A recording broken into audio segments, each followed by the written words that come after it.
Elgoibar ikastolako LH Lauko ikasleok energia berriztagarriak erabiltzen dituzten hirien maketak egin ditugu. Energia fotovoltaikoa. Honako eraikin hauek eguzkitik lortutako energia fotovoltaikoari esker lortzen dute beharrezkoa duten elektrizitatea. Zelula fotovoltaikoak dira energia ekoizpen honen oinarria. Eguzki plakak funtsezko elementuak dira.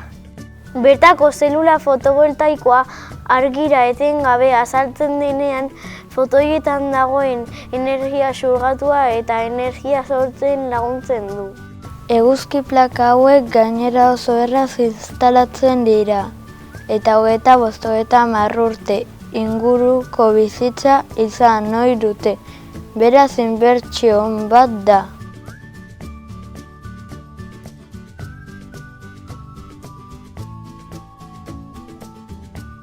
Energia hidraulikoa.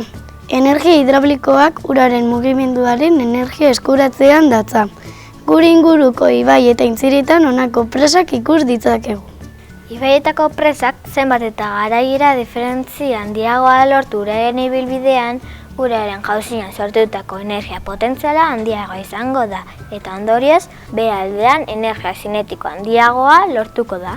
Ura goitik behera erortzean, beheko aldean dauden turbinei eragiten die eta hauek mugiarazten ditu. Energia termikoa. Energia termikoak beroa lortzeko eguzkiaren energiaz baliatzean datza eta lotutako uhin elektromagnetikoek materialei beroa transferitzen diete. Energia mota hau agortezina eta guztiz berriztagarria da. Gainera, ez du eragin negatiborik naturan. Energia termikoa lortzeko eguzki panelak behar ditugu. Plaka hauen barruan hodiak aurkitzen dira. Hodi hauen alde batetik urotza sartzen da eta beste aldetik ur beroa irtetzen da. Hauek aerosorgailuak dira.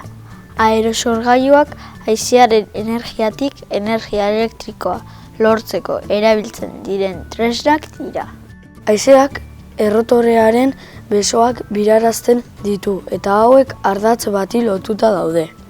Ardatz horren biraketa energia elektriko bihurtzen da sorgailuan. Sortutako elektrizitatea azpiestazioan jasotzen da. Hemen egokitu eta sare elektrikora bidaltzen da.